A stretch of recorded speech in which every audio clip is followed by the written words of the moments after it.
چیزایی هم که دارن تو اینستا نشون میدن همه مدلن، همه خوشگلن، هم ببین واقعیت دنیا این نیست. یه دونه اینترویو بود با بهزاد لیتو کرده بود، بهش میگه که بچه‌هایی که تاپ داستانن دیگه 1 میلیون در میارن در سال. بعد بهزاد از خنده پاره میشه. دهه 80 و 90 کاملا تو بازی بودن.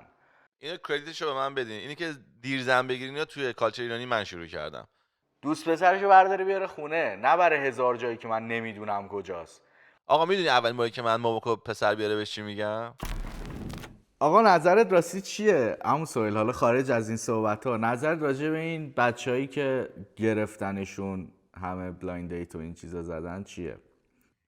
ببین من اون وینیو که من باهاش صحبت کردم اینترویو دارم و فکر کنم معروف ترین مال اون بود، من با اون رابطه دارم و من تا حالا 2-3 بار مسیج زدم به سپاه، هر کی اینا گرفته خود بعد ویرا گفتم، چون جالبش اینه که مسیجا رو میخونن.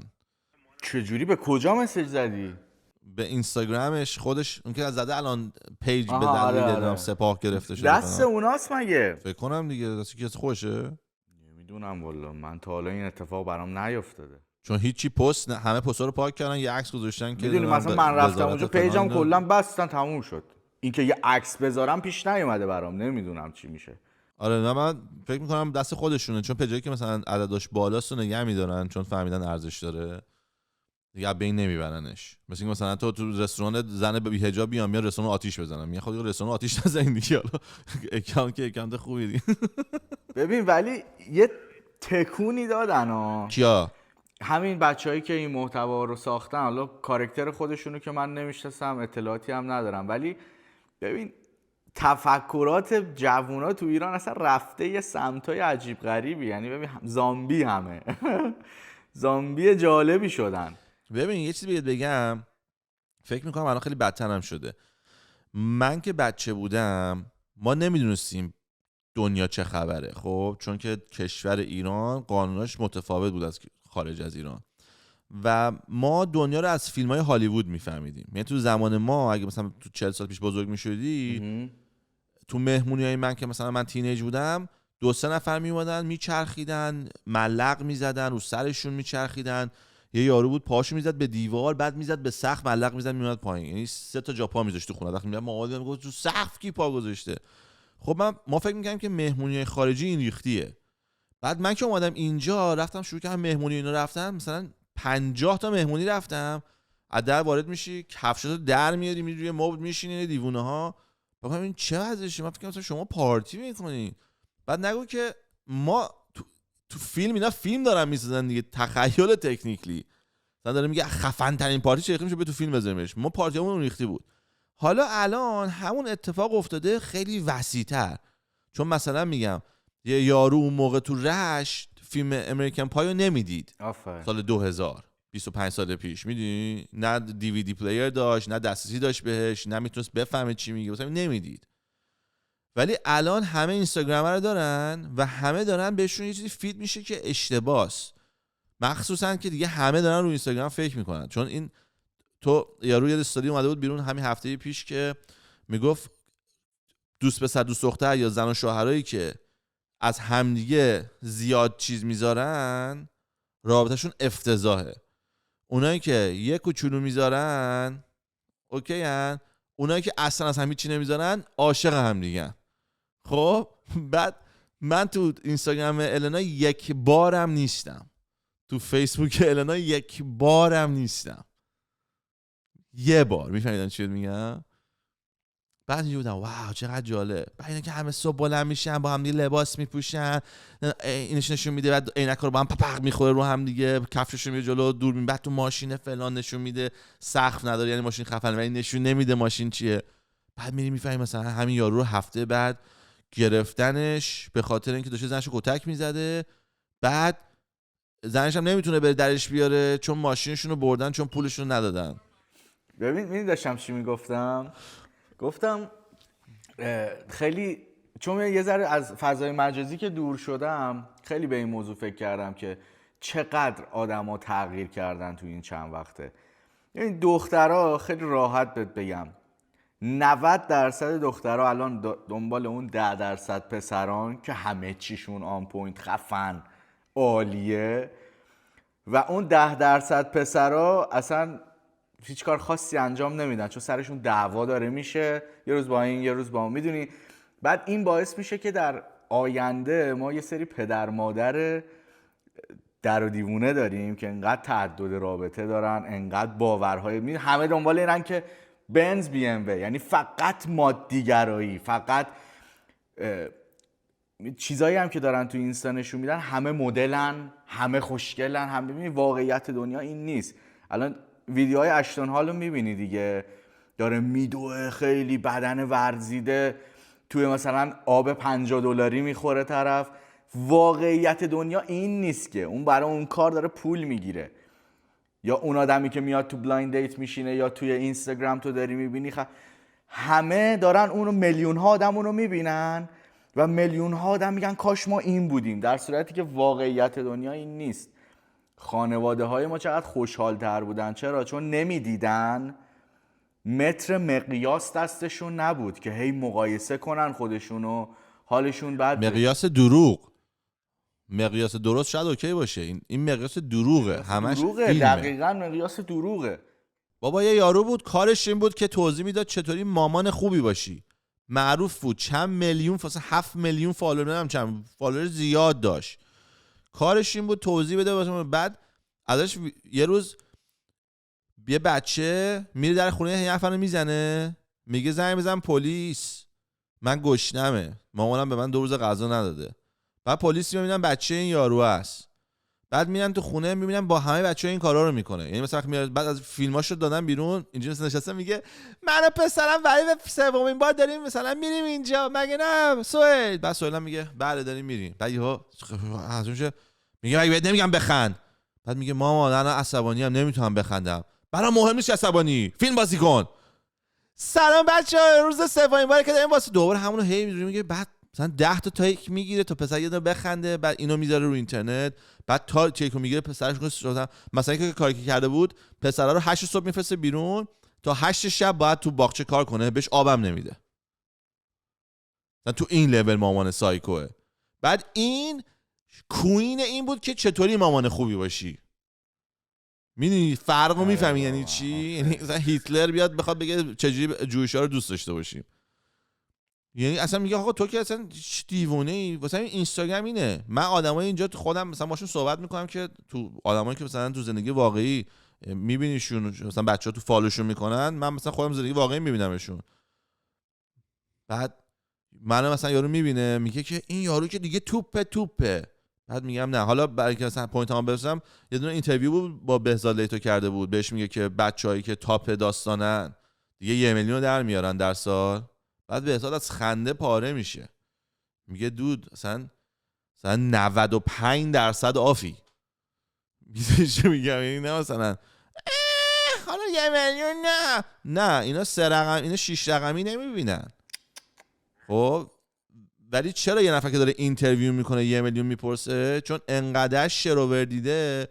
میگه آقا هر کی که داره میخونه داره نشون میده تو رویز رویس یه ویدیو داره، بعد یه ویدیو تو لامبورگینی داره، بعد میره تو اینستاگرام پیجش خیلی ریلکس داره مثلا با جی میره مثلا مسافرت. بعد تو میگی خب حتما لودده دیگه. خب بعد من اینا رو از پشت میبینم. دادا یکی نداری یه ماشین خوب داشته باشه؟ نه از اون که چجوری مثلا لوریزه اومده تو بازی، چجوری لامبورگینی اومده تو بازی. میدونی من خودم کسی هستم که خیلی موقع بهم زنگ میزنن ماشین ببرم، میدونی چی میگم؟ بعد مثلا زنگ میزنم به رفیقا، مثلا بچه‌ها کی هستش مثلا ماشین میتونم بگیرم اینا، تو لولی که اگه یارو لامبورگینی داره میده، بعد اگه بگه $100 پول بدین، میگه نه ولش کن، اون قسمت ویدیویی که قرار بود لامبورگینی بشه رو حذف میکنین، بعد صحنه تو استخدار بالا نمیاد. میگم بعد تو این لوله. بعد میگم خب تو خیلی آفه دیگه. یعنی مثلا میدونی یه حداقل اجارهشو بهتون بکنین. میگه اجاره واقعیش مثلا $1500 روزی. ما رفیق یارو $100 بده مثلا واسه پول بنزینش، ولش نمیده. و اینا شده ها، اینا تجربه است، از جا بگی، از ماشین بگی، از دختر بگی، از فلان بگی. بعد خیلی خیلی فیلم زیاد شده واسه همین همه دارن به نظر من دروغ میگن. من یه دوری بعضی خدا فکر کنم منم دارم دروغ میگم. این میگم مثلا یکی به من میاد میگه آقا تو خیلی وضعت خوبه و اینا، میگم نه من خیلی معمولیم، کجا من وضعم خوبه؟ بابا ولم کن دیگه. حالا شاید مثلا تو چشم آدما برای من زندگی من براشون مثلا خوب باشه، ولی خب برای خود من خیلی معمولیه، چون من خیلی آدمای خفن تر از من میشناسم زیاد، نه مثلا یکی دوتا دیدم زیاد. بعد برای همین مثلا میگم نکنه منم دارم دروغ میگم. و مثلا محمد یه ویدیو دارم 67 که راجع به چیزای فایننس صحبت میکنیم و اینا، توی اون مثلا هم میگم آقا محمد خونه من زندگی میکنه، یعنی من اینجا بهش یه اتاق اجاره دادم. من راستش خیلی جالبه، من بچگی آرزوم این بود، بچگی آرزوم یه دوست داشتم میرم خونه یه آقای میمون، یه اتاق ازش اجاره کرده بود، بعد خیلی آقای با ما حال میکرد، مثلا میرفتیم خونهش به ما غذا میداد، نمیدونم با هم میخندید، اگه می‌خواستیم بریم یه جای بیرون مثلا موقع ماشینشو میآورد با هم میرفتیم، از این کارا میکرد، به اون حال میداد. و من هم اون موقع 25 سال پیش این تصمیم رو گرفتم، گفتم آقا من هر وقت رفتم تو 35 40 این کارو انجام میدم، دلم میخواد اتاقمو اجاره بدم به یه پسر جوون که تو خونه همیشه خونه جوون باشه، این وایبش باشه این حرفا.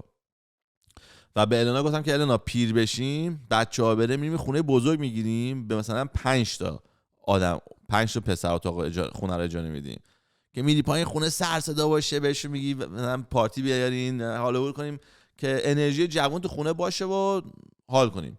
خلاصه ولی میگم من همه چیز زندگیمو رو راست توضیح میدم. آفرین. من میگن چیکار میکنی، میگم کارام اینجوریه، کار خاصی ندارم، مثلا خونه دارم اجاره دادم، کار منم تو اجاره دادنه، و نمیدونم اینوستمنت انجام میدم، استاک مارکت انجام میدم، کار اینجوری انجام میدم که مثلا توش راحت باشه و تایم نبره.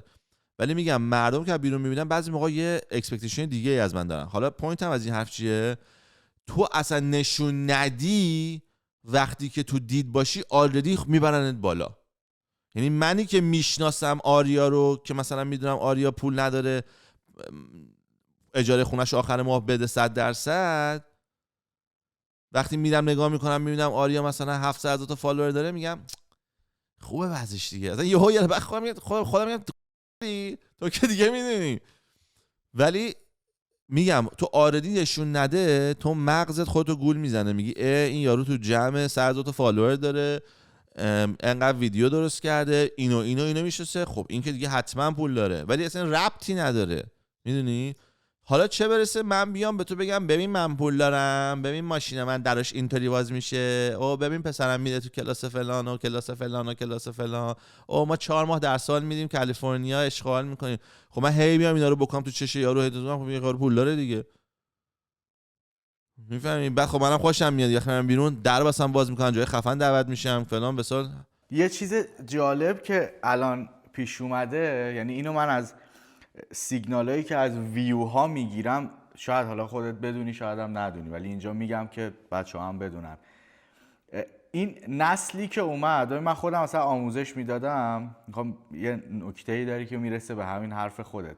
من مثلا آموزش که میدادم، خب آموزش مثلا میومدم میگفتم آموزش میدم، دیدم منم دارن میبرن تو جرگه اون آدم پکیج فروشا، در صورتی که من داشتم حرف حساب میزدم. آقا من دارم یه چیزی رو بهت یاد، مثلا اونی که جوشکاری داره پکیج آموزش جوشکاری میده که پکیج فروش نیست، که اون پکیج میفروشه ولی به اون معنی که تو داری برداشت میکنی نیست، داری یه کاری یادت میده.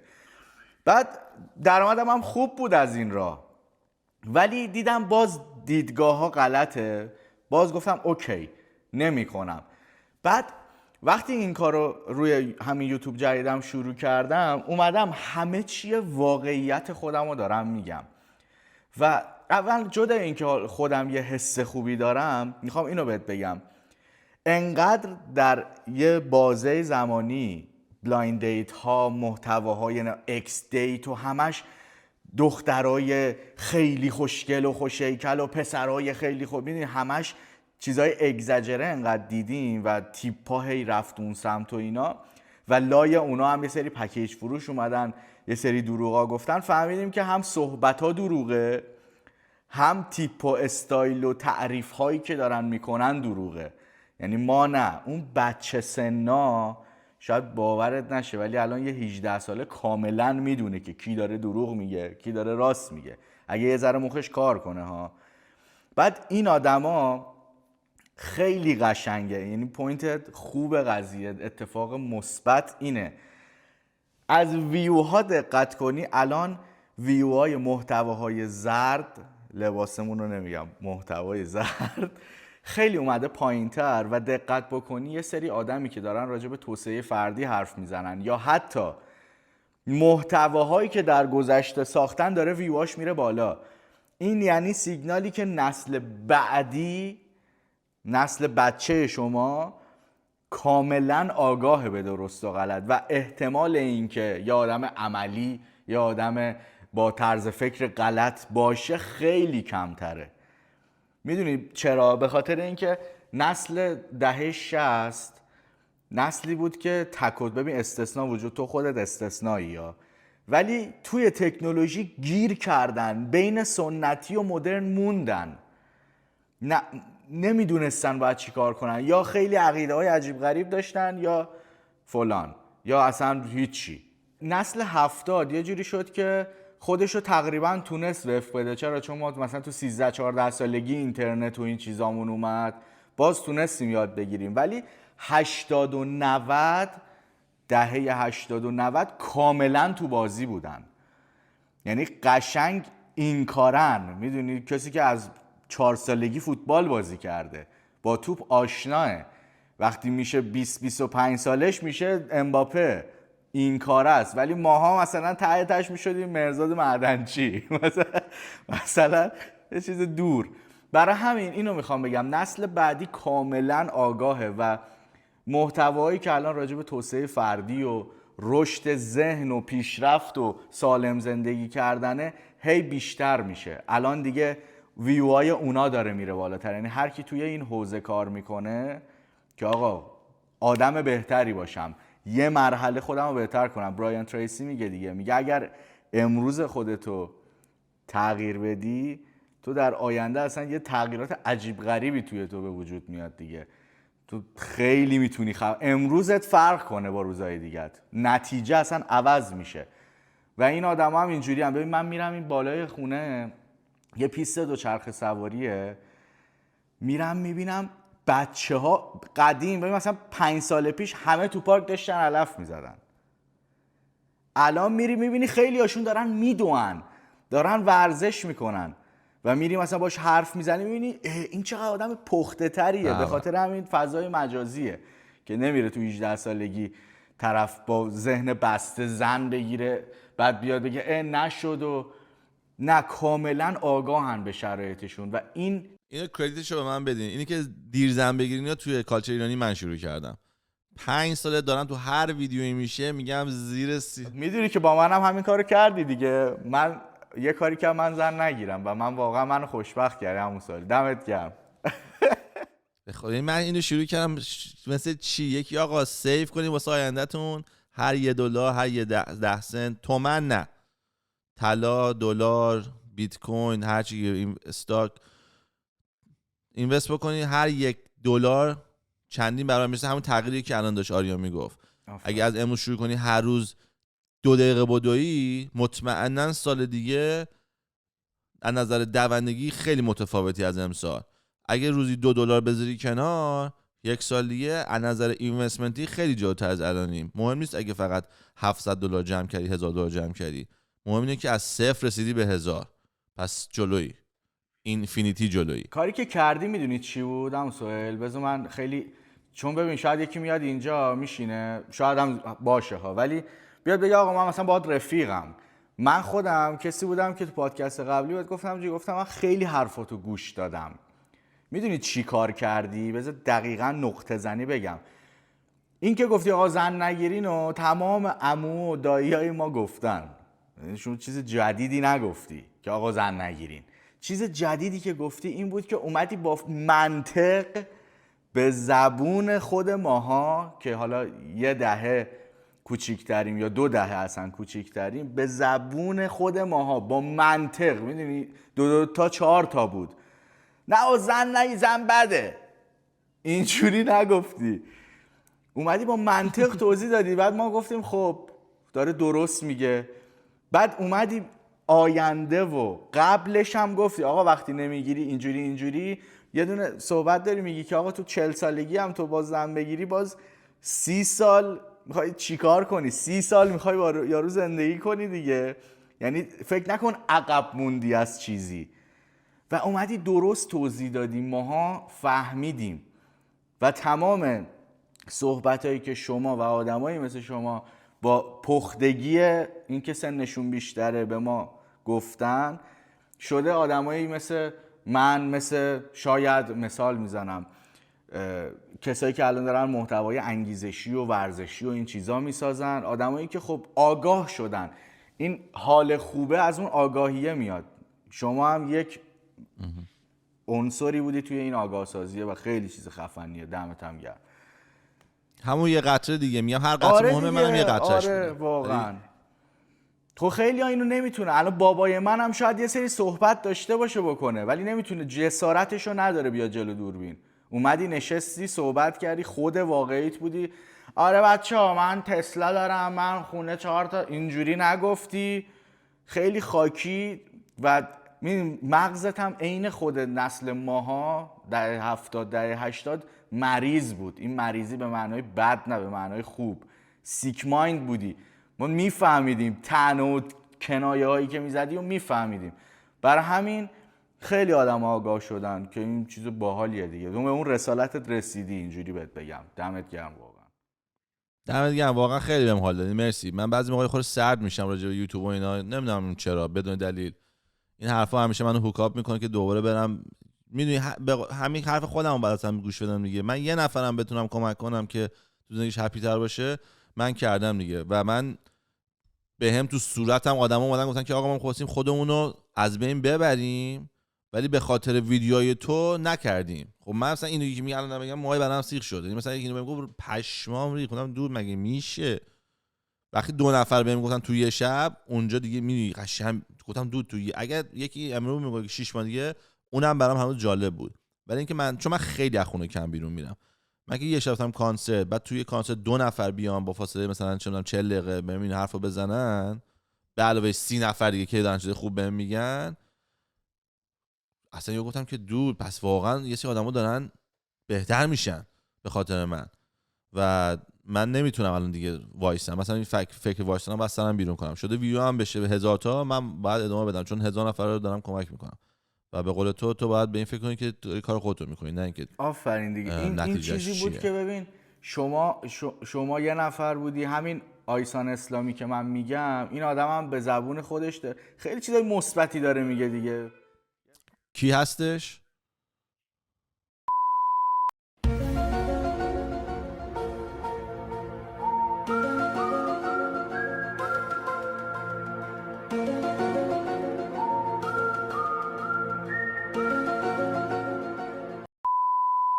وای خدا. ببین اونم داره یه لایف استایل درست رو میگه. خب شما هم جز همون آدمه بودی. حالا نسل بعد شماها، میگم اون خیلی مرد علفو گذاشت کنار، اون گل میزد، بعد دید فالوورش زیاد شده، گفت من به خاطر فالوورام گل میذارم که کنار که شما ببینید میتونید بزنید. حالا ما که کنار. نمیدونیم، شاید هم پشت پرده میزنه ولی نمیگه، میگه گذاشتم کنار ها. نفازم میریزه که چشش قرمز نشه دیگه. حداقل این ددیکیشنی هم که داده دمش گرم. آفرین. آره دیگه. حالا اینو میخوام بگم، الانم برای نسل‌های بعدی یه سری آدمی که درست یاد گرفتن مثل من، دقیقا همین کارو دارم رو کانال خودم میکنم. چرا؟ چون شما آیسان اسلامی و 4 نفر دیگه برای اون منافعتون نیومدی اینا رو بگین. چون اگه دنبال منافع بودی یه کار دیگه ای میکردی دیگه. اونقدر درآمدی نداره این صحبت ها که الان شاید داشته باشه، اون موقعی که شروع کردی شاید نداشته. خب الان هم دقیقاً کاری که منو، حالا یه سریای من که کوچیکترین عنصرم الان، آدمای دیگه تو حوزه توسعه فردی دارن، کاری که شما میکنم توسعه فردیه دیگه، داری آگاه سازی میکنی، طرف مغزش باز میشه، دارن انجام میدن، به پول فکر نمیکنن. ماها خودمون مثل کوین ترودو میگه دیگه، میگه تمام آدمایی که کتاب موفقیت رو فروختن از فروش کتاب پولدار شدن. یعنی پس تو به کی گوش میدی؟ خودش اون کتابو داره به تو میفروشه ولی خودش اون مسیر کتاب رو نرفته، فروش کتاب پولدار شده. خب این خیلی مسخره است دیگه. الان شمایی که داری میگی آقا این کارو بکن، خودت یه مسیری رو رفتی، از مسیر داری میگی، یا منی که دارم میگم فلان کارو بکن خودم یه مسیری رو رفتم، هر چقدر کوچک اون مسیر رو میگم. برای آپگرید کردنش هم باز میرم یاد میگیرم. الان من تو ویدیوها میگم آقا من اینو نمیدونم، میخونم، فردا میام راجبش بهتون میگم. یعنی حتی نمیذارم تو هم بری سر، خودم میرم 4 جا میخونم. یعنی بازم تو اگه حال نداری بخونیم، من میرم برات میخونم، میام درستشو بهت میگم. و خیلی کار باحالیه دیگه که همه دارن انجام میدن و چقدر تعداد این آدمو داره روز به روز بیشتر میشه. یا بهت قول میدم 2-3 سال دیگه محتوای الان چقدر این بچه‌هایی که مثلا کار تبلیغ بت میکردن دیگه محتوای اونجوری هست، بستنی بذاری زیر بغل یکی لیست بزنی نمیای بالا، ویو میگیری ولی 2000 پولی نمیتونی دراری، ولی قبلا پول در می آوردن. پس این یعنی داره بهتر میشه مارکت، هی داره آدم تمیزا میمونه. خیلی خوشحال شدم از این حرفی که زدی، من نوکرتم که گفتی بچهای ایران دارن باهوش میشن و میری پارک میبینی میدوئن و اینا. من چون این یه پسر الان اومده توی ایران داره ویدیو میگیره، لوک خیلی معروف شد که یوتیوبش رو انداخته، هر روز تو ایران داره، یه ماه تو ایران الان هر روز داره ویدیو میگیره، از تهران رفته داره میره کیش. بعد من ندیدم قشنگ صحبت میکنه و اینا. اسمش لوکه، بزنی لوک ایران میاد. بعد خیلی هم الان معروف شد سر همین، به خاطر همین ایرانی‌ها مثلا فالوورش مثلا بودن 40000 تا شده مثلا 700000 تا. ایرانی‌ها خیلی بهش حال دادن. اون الان اومده ایران، بعد داره با ایران میره. بعد این عشقی که تو آدمای ایرانی هست، ببین به جون مامانم میگم، نگاه میکنم بعد از چشم اینجوری یه دونه اشک میاد پایین، چون من میبینم این کشور چی بوده چی شده. خب من خیلی مسافرت کردم، خیلی آدم متفاوت دیدم. من آدم خونگرمی ام، حرف میزنم. من مثلا تو فرودگاه که میام به هتل نرسیده راننده تاکسی واسم علف خریده. یعنی من اینجوری با مردم گرم میشم، سریع و با فلان و اصلا خجالت تو کارم نیست.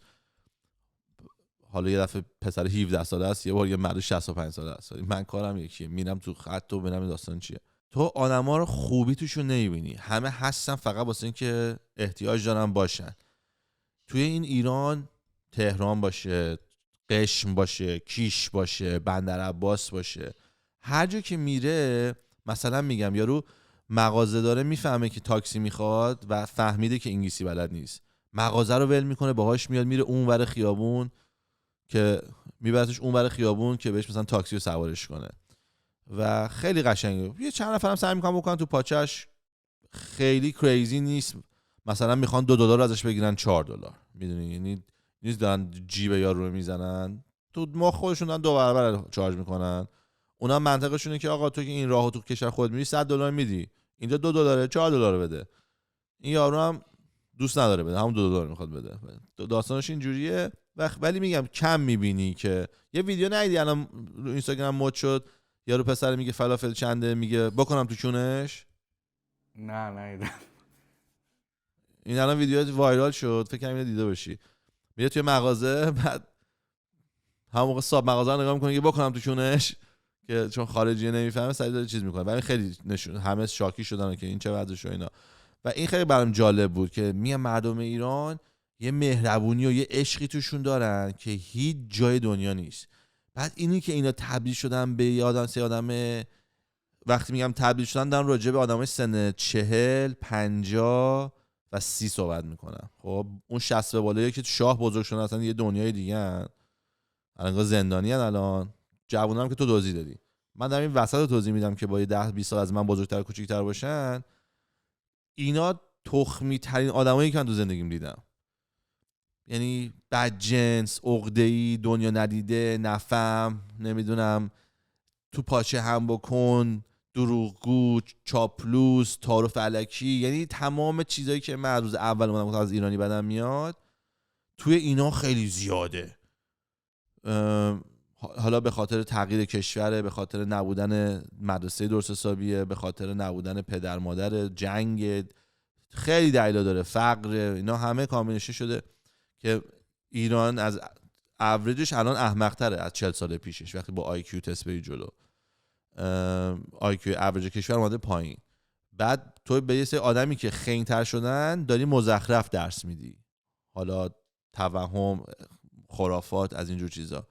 و تو داری باعث میشی اینا بدتر هم بشن. و الان این چیزی که تو گفتی اون انقلاب درونی که داره پس میزنه. آقا تموم شد این شروبرا رو تموم کنیم، واقعیت رو آره، ببینیم، واقعاً دنیا هم چطوریه، همینه. بیا با دقیقاً. حقیقت بریم جلو. و دارم میگم من خیلی الان خوشحالم که تو داری اینو میگی، چون حیف باشه این عشق و محبتی که تو دی ان ای ما هست. یعنی واقعا اگه انقلاب نشده بود ترکیه الان خاک بود، چون هر خری که میخواست بره تو ترکیه میومد تو ایران سر از اون ور دبی هم وجود نداشت. فکر کن الان دبی خودش یه چیز مشتی، ترکیه که نمیدونم سومین قوی ترین آرمی اروپا رو داره، یادم نمیدونم چیز قویه ماشاءالله اروپا خود چیز ترکیه. من نمیدونم آمار دقیقش چیه ولی میدونم خوبه تو این موضوع و این خوب پول داره خرج میکنه. به خاطر همین فکر کن این دو تا کشور، بعد اون دبی، امارات، این دو تا کشور میتونه تو شهرهای ایران باشه. بعد حالا تهران بمونه، اصفهان بمونه، شیراز بمونه. بابا اسم شراب داریم شیراز. مثلا اینا رو من میبینم گریه هم میگیره. مثلا تو مغازه اسم روشه که شیرازه، بعد تو شیراز نداره. یعنی تو به این فکر کن شمپین چرا شمپینه؟ چون یه شهر تو فرانسه اسمش شمپینه. اگه انگورت تو اونجا در بیاد میتونی رو بطری بنویسی شمپین. اگه بری 2 کیلومتر پایین‌تر باغ بخری نمیتونی بنویسی شمپین، چون تو جردن در اومده. نمیتونی بنویسی شمپین. میتونی بنویسی شراب با آب گازدار. ببخشید شراب گازدار. بعد فکر کن شیراز تو دنیا شیرازه، بعد شیراز نداریم که شیراز باشه. مثلا اون فرانسه بیاد بگه شمپین ممنوعه. این بده. آره واقعا. ولی نه این نویدو بهت بدم خیلی خفن شدن. نمیدونم شاید الان هر کی میاد میشینه قر میزنه یا تو ایران باش مصاحبه کنه آره ایران بد شده فلان. ببین من فارغ از صحبت‌های سیاسی و این چیزا، نسل جدید دیگه آگاهه. ببین همین نسل جدید. بعد یه چیزی بهت بگم، این آدمایی هم که الان دارن میان مثلا پلیس میشن فلان میشن، خب حتی اینا هم آگاه تر شدن. یعنی میبینی تو مثلا میری تو خیابون یه پلیس رو میبینی پلیس همسن منه، بعد باش حرف میزنی میبینی نه دیگه اون مثلا اون پلیس قدیمیه نی چی حالیش نی. تو هی بهش میگی بابا یزید مثلا من اینجوری نیست آستینم میبینی این خودته. میدونی شاید وظیفه‌شو انجام میده ولی من آدمی هم که کلا نکات مثبت رو همیشه میبینم. الانم بیرون تو خیابون میرم الان میگی مثلا این تو اینستا هست دیدی، زیاد تو مجازی دیگه نمیچرخم، چون تولید محتوایی که رو یوتیوبم میخوام خیلی پیور باشه، خالص باشه. هی نرم یه جا یه چیزی بگیرم بگم، خود واقعین باشم. و الان واقعا تو خیابونو میبینم خیلی آگاه ترن. یعنی تو دیگه هستا ولی کمتره. تو آدمی رو پیدا نمی کنی بپیچن به پر و پای اینو. آدم ها یه ذره فهمشون رفته بالاتر. حالا ما اگه کسایی که تولید محتوا میکنن بد تولید محتوا میکنن و فرهنگ غلط میدن، یه سری هم بودن که فرهنگ درست دادن و این وسط اون کثافت ها از بین رفته، داره میره، داره اون ترتمیزا میمونه. خودشون فهمیدن که چون مثل ویپ دیگه، ویپ نتیجه نداده بود بدونن این ضرر داره یا نداره، که الان تازه فهمیدن آقا این بدتر از سیگاره، نزن. خیلی این فضای مجازی هم نتیجه نداده بود. آقا اینایی که همه اومدن همه تولید محتوا دارن میکنن، نتیجه چیه؟ دیدن هی داره بهتر میشه. آقا نه دیگه اینا رو نبین، نات اینترستد رو یاد بگیر بزن. واسه همین دیگه امثال این آدمای محتوای زرد بزن هی داره کمتر و کمتر و کمتر میشه و این چیزیه که میتونه واقعا نسل جدید رو دم بتره. برابکس زیر 20 گم. پاشا رو دیدی؟ پاشا بیا. پاشا هوا آفتابیه بیرون. آره هوا آفتابیه، داره میره لمنید درست کرده بفروشه. بابا دمت گرم. چیه فارسی هم بگو. من دفعه بعد دفعه بعد نه دفعه قبل. دفعه قبل من 2 تا لیوان آب گذاشتم توی فریزر ریز بشم و فقط نمیتونم پیداش کنم. بس بکنم شاید مامی بگن آشکال گذاشته تو آشکال، بس نمیدونم چی باید بکنم الان دیگه. یخ نداری؟ بله. یخچالم هم خراب شده، یخچالش پر شده، بعد آبش کنم تا درست شه. برو از بالا تو فریزر من یه بطری آب بردار توش یخه. توش با چاقو ببرش درش بندازین تو. چه بزرگم شده ماشاءالله، بزنم به تخته ایرانی بازی، بزنم به تخته. داره میره الان یه پولی در بیاره. پولا رو در میاره نمیگیری ازش که همون سهیل بگیری بذاری جیب خودت. چرا؟ تو از در میاد تو ازش میگیرم. بعد یعنی میاد خودش میاد پولو میده به من، میگه اینقدر پول درآوردم. میگم چقدر درآوردی؟ میگه مثلا $35. بعد النا رو صدا میکنم، میگم النا لیمو چنده؟ میگه $5. میگم خیلی خب این $5 من برای لیمو. بعد میگم $10 هم ازت میگیرم به خاطر اینکه وسایلم استفاده کردی، توی خونه من واسه یه چیز میفروشی، زمین منه، اینم اجارته. بعد $20 میمونه. بعد اون $20 که میمونه میگم حالا با این میخوای چیکار کنی؟ میگه که بذار تو حساب پس اندازم. یه حساب استاک داره که تو S&P 500 میذاره، یه دونه طلا داره. بعد میگه بذار تو حساب استاکم، همیشه میگه بذار تو حساب استاکم. بعد من میام اون 35 رو میذارم تو حساب استاکش. معمولا یه 10-20 هم خودم میذارم روش، میشه 50، ولی بهش نمیگم اینو که بفهمه اجاره چیه، مسئولیت چیه فلان میشه. بعضی وقتی موموکو خونه باشه موموکو رو استخدام میکنه، موموکو کمکش میکنه. خوبه دیگه، داری بیزنس هم پس یادشون میدی دیگه. ولی اوه سنگین. ولی الان دیگه پولش بهم نمیده، یه هفته است داره میذاره تو کیف پولش، چون تصمیم گرفته که میخواد یه دونه سکه طلا بخره. ازم پرسید سکه طلا چنده؟ گفتم 4500. داره جمع میکنه برسه به اون. برای همین الان تمام گلش این که برسه به 4500. 30 ساله دیگه خودش دیگه گنگستری برای خودش. اگه کارهایی که من بهش گفتم و انجام بده، پاشا وقتی که 67 سالش میشه 69 میلیون تا 72 میلیون دلار پول خواهد داشت. موموکو 90 میلیون. اگر کاری که من بهشون گفتم بکنن. کاری که الان داره پاشا میکنه همش اضافه بر برنامه است. من حساب کردم که پاشا تا 15 سالگی $1 هم خودش اضافه نکنه به این داستان.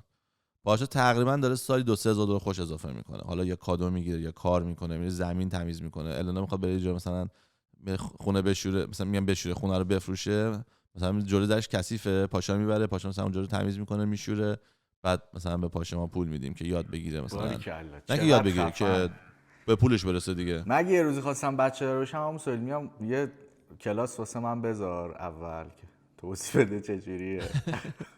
رو چشم. من خیلی بهم میگن راجع به این موضوع که بیا بچه داییتو نشون بده و بعدم نمیاد، چون واقعا اگه بچه‌ها رو اینجوری که من بچه‌هامو بزرگ میکنم. یه حرف خیلی قشنگ شنیدم پشمام ریخت. من خیلی زیاد شنیدم که باباها از مخصوصا دخترای تینیجر میترسن. یه مصاحبه کردم برای CJ سیاوش، توی اون یکی از سوالاش این بود که مثلا بچه یا سگ. بعد به مرد پرسیدم، گفت من 2 تا بچه دارم و اگه این ازم 5 سال پیش میپرسیدی میگفتم بچه، ولی الان چه دختران بزرگ شدن و دیدم چه کثافتی شدن دیگه میگم سگ. بعد تازه جالبیش این بود، میگفت گفتم چند سالگی دخترم مثلا خیلی بد میشن؟ گفت 13. گفتم بچه‌ها چند سالشونه؟ گفت مثلا 14 و 9. گفتم وا اون که 9 که پس بده اونم؟ گفت نه اون خوبه، اونو خیلی دوست دارم، ولی چون دیدم این 14 چی شده و میدونم این 9 هم قراره 5 سال دیگه بشه، این اونم بدم میاد. خب این یه پدر داره راجع بچه‌هاش میگه. خب من از اون موقع دیگه خیلی ترسیده بودم که آقا دختر خطرناکه، دختر اگه چیز بشه دختر مادر منو میخواد عروس کنه. بعد امروز یک داشتم ویدیو نگاه می‌کردم توش یارو گفتش که دختر داری؟ گفت آره. گفت واسه دخترت بزرگ بشه ببین چه جهنمی قراره واسات آزاد بشه. بعد برگشت گفتش که من تا حالا هر چی بابای بدی که دیدم میگه دخترام تو تینیجری بد میشن. بعد من تا به این فکر نکرده بودم، چون من خواهرم هیچ وقت تو خونه ما نه یه بار داد زد، نه دعوا بود، نه نمیدونم قهر کرد، نه در کوبی، نه گفت من دیگه دوستتون ندارم، تو بابای بدی، تو مامان بدی. یه بار ما از این داستان نشنیدیم. منم یه بار از این داستان نشنیدم. برای همین نمیفهمیدم که چرا مردم اینو میگن. و من بابام بابای خوبی بود و من فکر میکنم منم بابای خوبیم. پس اگه اینجوری باشه احتمالاً بچه‌ها وقتی 13 بشن، وقتی که همه مادر پدرها دارن مثلا با بچه‌شون دیل میکنن و این جهنم دارن اکسپریانس میکنن، من مثلا موموکو میاد خونه با لبخند منو بغل میکنه، میره ظرفاشو میشوره، بعد میاد با هم غذا میخوریم، بعد ما هم میریم بیرون، بعد میگم اوه چه دختر این دیواشه، بعد میگم پس بریم ازش یاد بگیریم. که برای منطقه کانتنت داشتم توضیح میدادم. اتفاقا من خیلی به این موضوع با مثلا دوستام صحبت میکنم، با دوست دخترم صحبت میکنم راجع به این که خب ببین الان یه چند ماه دیگه من میشه 30 سالم. خب خیلی راجع به موضوع صحبت میکنم که آقا اگه مثلا یه بچه دختر مثلا من داشته باشم چجوری باش رفتار میکنم. یعنی حتی ریزترین چیزا رو هم بهش فکر کردم که چون تو ایران خب به خاطر این خفقانی که هست مسلما آدما میترسن اصلا با بچهشون راحت باشن. من میگم آقا تا قبل 18 که حالا هر جاش اشکال داره پافشاری ندارم که درسته ها، ولی تا قبل 18 که اصلا آدم نیست، طرف داره درس میخونه و کلاس میره میاد و هیچی. ولی مثلا بعد 18 من اگه دخترم مثلا ببینم راجع به دخترم حرف میزنم و پسر چون واقعا شاید آسیب پذیریش کمتر باشه، ولی دختر دیگه به خاطر این عقاید و دیدگاهی که تو ایران هست. من شخصا آدمیم که واقعا بهش میگم این دراگ این فلانه، میخوای هر چیزی بزنی بیا با خودم بزن، میخوای دوست پسر داری، یعنی اینو میخوام بگم که انقدر رفیق باشین. نظر منه، من یه آدم خود در دیوونه ایم بودم که مثلا آقا دوست پسرشو اگه مثلا میخواد آقا رابطه جنسی داشته باشه نیازشه دیگه، دوست پسرشو برداره بیاره خونه، نبره 1000 جایی که من نمیدونم کجاست. آقا میدونی اول موقعی که من ماموکو پسر بیاره بهش چی میگم؟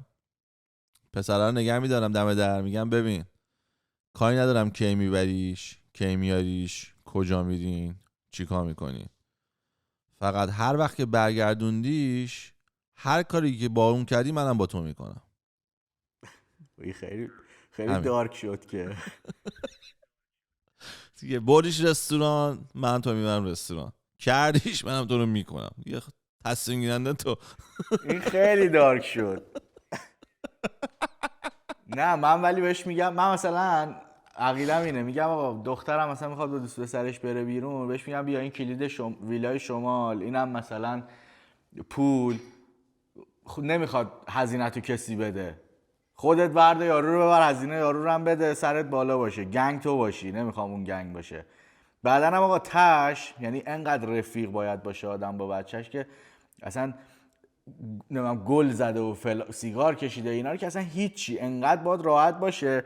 اگه چون ببین این توی دوستای خودم پیش اومده همون سهیلا، یه چیزی که دیدم به چشم، دختره با حامله شده از دوست پسرش، بعد برای اینکه خونواده‌اش نفهمن چون بابام میکشتم فلان، رفته یه خونه کثافت اجاره کرده، بعد این قرصای فشار چیه، قرص نمیدونم چیه میخورن بعد اینکه دیگه بچه از اورژانس اینا میگذره، قرص فشار خورده، خونریزی شدید، بعد تنها، یعنی پسرم ولش کرده رفته خونه اجاره کرده تو همون محلشون، یه روز 2 روز مونده اونجا، هی خون ازش بره کثافت. ببین چقدر تو روح این آدم تاثیر، روحیه این آدم تاثیر میذاره، روحش به فنا میره.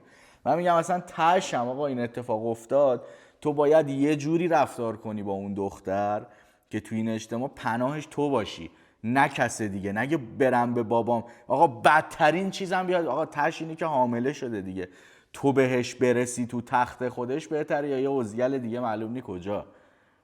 من حرفم اینه، یعنی انقدر باید رفیق باشی. خیلی حرفت قشنگه.